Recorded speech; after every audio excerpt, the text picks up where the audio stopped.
శాసనసభకు నేను పోటీ చేస్తూ ఉన్నాను. అదేవిధంగా పార్లమెంటుకు మిథున్ రెడ్డి పోటీ చేస్తూ ఉన్నారు. మరి జగన్మోహన్ రెడ్డి గారు ముఖ్యమంత్రి కావాలంటే ఇక్కడ మనం శాసనసభ్యుడిగా నేను గెలవాలా, పార్లమెంట్ సభ్యుడిగా మిథున్ కూడా గెలవాలా.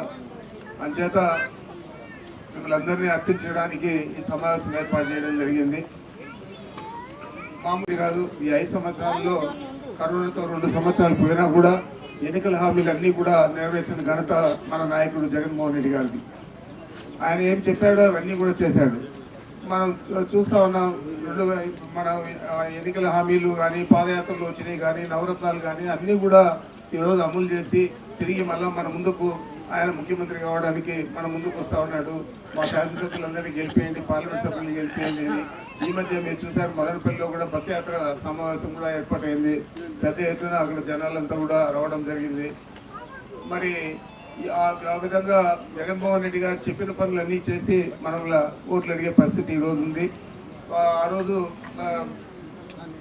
చంద్రబాబు నాయుడు 2014 ఎన్నికల్లో ఏమేమి హామీలు ఇచ్చారో మీ అందరికీ తెలుసు. రైతు సోదరులకు అందరికీ తెలుసు. రైతు రుణాలు మాఫీ చేస్తా అని చెప్పి, అదేవిధంగా మహిళలకంతా మహిళా సంఘాల రుణాలన్నీ మాఫీ చేస్తా అన్నారు. బంగారు రుణాలు ఏదైనా ఉంటే కూడా అవి కూడా మాఫీ చేస్తా అన్నాడు. మరి యువకులకంతా కూడా యువతకంతా కూడా ఇంటికి ఒక ఉద్యోగం అని చెప్పాడు. ఉద్యోగం లేని పక్షంలో ఈ నిరుద్యోగ బుద్ధిస్తా అన్నాడు. మరి ఏవైనా చేశాడా అని అడుగుతా ఉన్నాను.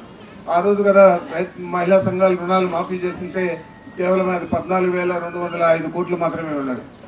ఈరోజు అది ఆసరా పేరుతో మనం 4 విడతలుగా ఇచ్చాము. అది వడ్డీకి వడ్డీ అయ్యి 25,570 కోట్లు అయితే కూడా మాట చెప్పిన ప్రకారం జగన్మోహన్ రెడ్డి గారు మొత్తం 4 విడతలు చెల్లించడం జరిగింది.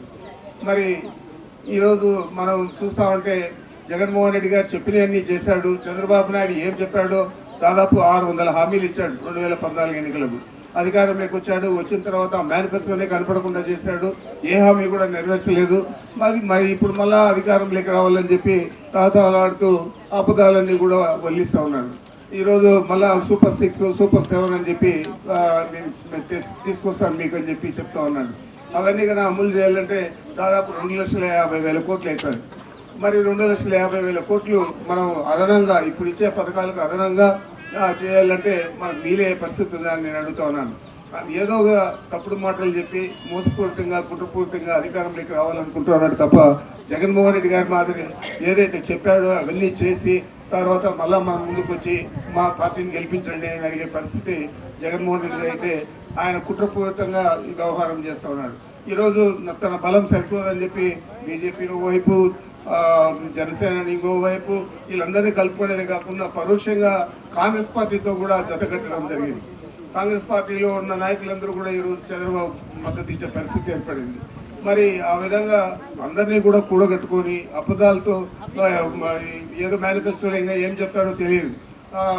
ఈరోజు మన ముఖ్యమంత్రి గారు చెప్తా ఉన్నారు సమావేశాలలో, మహిళకు కేజీ బంగారు ఇస్తా అని, ఓ రైతుకు బెంచ్ కారు కొనిస్తా అని, ఇంటింటికి ఉద్యోగము, ఎంతమంది నిరుద్యోగులు ఉంటే అందరికీ ఉద్యోగాలు, అందరూ వారికి ఒక వ్యక్తికి మోటార్ సైకిల్తో పాటు ఉద్యోగము, ఈ విధంగా అన్నీ కూడా హామీలు ఇస్తాడు. ఇవన్నీ అమలు చేసేదానికి వీలే కదా కాదా, ఇవి తప్పుడు మాటలా కాదా, గతంలో అమలు చేశాడా అని ఒకసారి మీరు ఆలోచన చేస్తే ఎవరైతే మాట చెప్తే చేస్తాడో జగన్మోహన్ రెడ్డి గారు, ఆ విధంగానే చంద్రబాబు నాయుడు ఏది చెప్పినా కూడా మనం నమ్మే పరిస్థితి లేదు. మోసపోకూడదు అని చెప్పి మిమ్మల్ని అందరినీ కూడా నేను కోరుకుంటా ఉన్నాను. ఆయన మోసపు మాటలు, తప్పుడు హామీలు అన్నీ కూడా ఇస్తాడు. వాటిని చూసి మనం ముసిపోయి ఏదైనా తప్పు చేస్తే మన రాష్ట్రం మళ్ళా 10 సంవత్సరాలు ఎన్నికపోతుంది. ఈరోజు మహిళా సంఘాలంతా కూడా డబ్బులు ఇచ్చేదే కాకుండా ఈరోజు గౌరవం ఇచ్చాడు. మన దేశంలోనే ఆంధ్ర రాష్ట్రంలో ఈ మహిళా సంఘాలు బాగా పనిచేస్తూ ఉన్నాయి. బ్యాంకుల మేనేజర్లు ఈరోజు పిలిచి ఎంత కావాలో అప్పిస్తూ ఉన్నారు మహిళా సంఘాలు. ఆ రోజు ఆ పరిస్థితి లేదు. అన్నీ కూడా నిర్వీర్యం అయిపోయాయి, ఎన్పిఏలు అయిపోయాయి. వీళ్ళ అకౌంట్లంతా కూడా వడ్డీ కూడా ఆయన ఇస్తా ఉన్న వడ్డీ లేని రుణాలు కూడా ఇచ్చే పరిస్థితి లేకుండా 2016లోనే నిలిపేశాడు. 2 సంవత్సరాలు మాత్రం ఇచ్చి మరి అవన్నీ కూడా ఈరోజు జగన్మోహన్ రెడ్డి గారు తప్పనిసరిగా అన్ని అందిస్తూ ఉన్నారు కాబట్టి, అన్ని సంక్షేమ పథకాలు మహిళల పేరుతోనే ఇస్తూ ఉన్నారు కాబట్టి ఈరోజు మన గ్రామాలలో మన కుటుంబాలన్నీ కూడా ఆర్థికంగా ఈరోజు బాగా స్థిమితంగా ఉన్నాయంటే అది కేవలం అది జగన్మోహన్ రెడ్డి గారి వల్లే అని చెప్పి మీరందరూ కూడా భావించాలని చెప్పి మీకు మనం చేస్తా ఉన్నాను.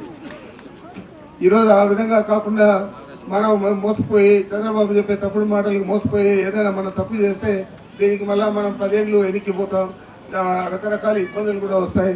ఇవన్నీ రాకుండా చూడాలని కూడా మీకు మనం చేస్తా ఉన్నాను.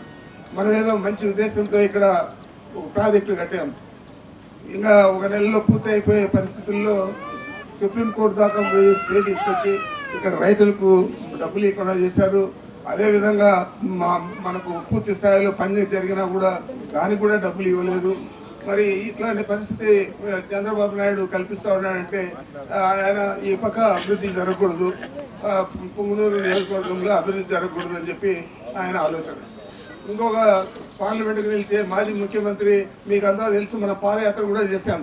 పుంగనూరు పట్టణానికి తాగునీరు పింఛా నది నుంచి తీసుకురావాల, సదం దగ్గర పాపిరెడ్డి గారిపల్లి ప్రాజెక్టు కట్టాము, ఆ ప్రాజెక్టు నుంచి తీసుకురావాలని చెప్పి టెండర్లు అయిపోయి అంతా పని మొదలుపెట్టే పరిస్థితుల్లో అప్పుడు ముఖ్యమంత్రి మారి కిరణ్ కుమార్ ముఖ్యమంత్రి అయితేనే అవన్నీ కూడా క్యాన్సిల్ చేశారు. మనం రకరకాల ప్రయత్నాలు చేసి ఇప్పుడు మన పాదయాత్ర కూడా చేశాం. అలాంటి వ్యక్తి పార్లమెంటుకు నిలుస్తూ ఉన్నాడు. మన నియోజకవర్గంలో ఏ అభివృద్ధి కార్యక్రమం కూడా జరగకుండా 3.5 సంవత్సరాలు ముఖ్యమంత్రి కాబట్టి 3.5 సంవత్సరం కూడా మనకి ఏ అభివృద్ధి కార్యక్రమం జరగకుండా వారు అడ్డుకున్నారు. ఈయనేమో ఇప్పుడు కూడా కోర్టుల ద్వారా అడ్డుకుంటున్నారు. మన రాష్ట్రంలో 31.5 లక్షల పట్టాలు, ఇళ్ల పట్టాలు మహిళలకు ఇస్తే దాన్ని కూడా సుప్రీంకోర్టు దాకా పోయి 2 సంవత్సరాలు డిలే చేసి ఆ తర్వాత సుప్రీంకోర్టులో ప్రభుత్వం గెలిచినాక మనం పట్టాలు ఇవ్వగలిగాం. ఈరోజు ఆ పట్టాలకంతా కూడా 22 లక్షలు ఇండ్లు ఇచ్చాం, 16 లక్షల పైన పూర్తి అయిపోయాయి. వర్గంలో ఏ అభివృద్ధి కార్యక్రమం కూడా జరగకుండా 3.5 సంవత్సరాలు ముఖ్యమంత్రి కాబట్టి 3.5 సంవత్సరం కూడా మనకి ఏ అభివృద్ధి కార్యక్రమం జరగకుండా వారు అడ్డుకున్నారు. ఈయనేమో ఇప్పుడు కూడా కోర్టుల ద్వారా అడ్డుకుంటున్నారు.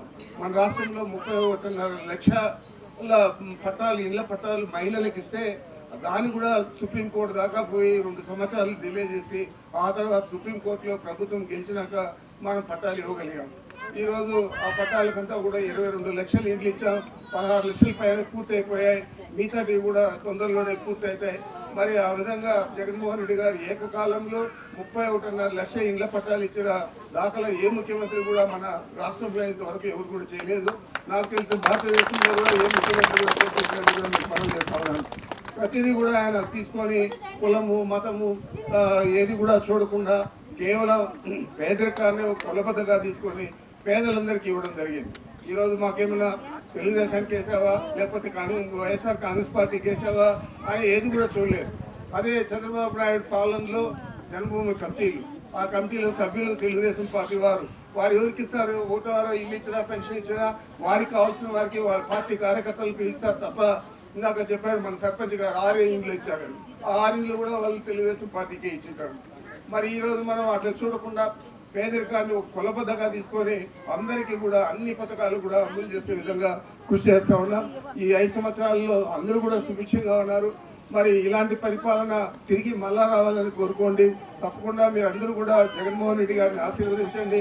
వారిని ఆశీర్వదిస్తే తప్పకుండా మళ్ళా తిరిగి ఆయన ముఖ్యమంత్రి అయితే మన రాష్ట్రంలో ఇంకా సంక్షేమ పథకాలు కానీ ఇలాంటి పెండింగ్ ప్రాజెక్టులు కానీ అన్నీ కూడా పూర్తి చేస్తామని కూడా మీకు మనం చేస్తా ఉన్నాం. ఈరోజు తాగినీటి కోసం మనం గండికోట రిజర్వాయర్ నుంచి పైప్ లైన్ ద్వారా నీళ్ళు తెస్తా ఉన్నాం. ప్రతి ఊర్లో కూడా ఓవర్ హెడ్ ట్యాంకులు లేని ఊర్లలో కొత్త నిర్మిస్తా ఉన్నాం. పాత ట్యాంకులన్నీ కూడా రిపేర్ చేసి వాటి అన్నిటికీ కూడా నీళ్ళు ఇచ్చి ప్రతి ఇంటికి కుళాయి ద్వారా నీళ్ళు ఇచ్చే పరిస్థితి కూడా మనం రాబోయే సంవత్సరం లోపల పూర్తి చేస్తామని కూడా మీకు మనం చేస్తా ఉన్నాను. మరి ఈ రకంగా అన్ని రకాల అభివృద్ధి కార్యక్రమాలు కానీ సంక్షేమ పథకాలు కానీ జగన్మోహన్ రెడ్డి గారు 2 కళ్ళుగా చూసి మనకు అందించాడు. మనం మరీ ముఖ్యంగా మన నియోజకవర్గానికి ఇతోధికంగా ఆయన అన్ని కార్యక్రమాలు కూడా చేశారు. ఏది అడిగితే అదన్నీ ఇచ్చాడు.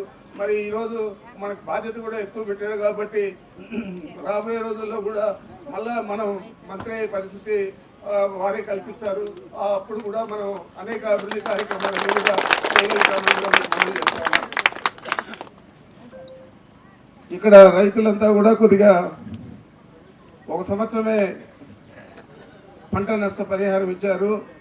మాకు గవర్నమెంట్ నుంచి ల్యాండ్ ఎక్విజిషన్ డబ్బులు రాలేదు, అంచేత పంట నష్ట పరిహారం ఇంకో సంవత్సరానికి ఇవ్వండి అని చెప్పి అడిగారని చెప్పి మా వెంకటరెడ్డి గారు చెప్పారు. అది వచ్చి 158 ఎకరాలకు 39,68,163 రూపాయలు ఉంది. అదేవిధంగా ఇంకా 69 ఎకరాలకు బొత్తిగా ఇచ్చిన అది కూడా 12,92,750 రూపాయలు ఉంది. మొత్తం 52,61,113 రూపాయలు ఉంది.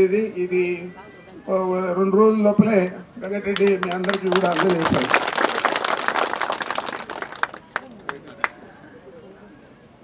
ఇంకేమైనా సమస్యలు ఉంటే కూడా అన్ని కూడా సామరస్యంగా పరిష్కరిస్తాం. ఈ కోర్టు కేసు అయిపోయాక ల్యాండ్ ఎక్విజిషన్ డబ్బులు కూడా ఇప్పుడే మీ అందరికీ తెలుసు. ఎక్కువగానే మనము డబ్బులు కూడా ఎకరాకు ఇంత అని ఏదైతే గవర్నమెంట్ ఇస్తుందో అది ఎక్కువగానే పెట్టించాం. దానికి వడ్డీతో సహా ఈ డిలే అయిన దానికి లేట్ అయిన దానికి వడ్డీతో సహా డబ్బులన్నీ కూడా ఇప్పించే పరిస్థితి కూడా ఈ కోర్టు కేసు అయిపోతానే ఇప్పిస్తామని కూడా మీకు మనం చేస్తా ఉన్నా. Please subscribe Telugu politics.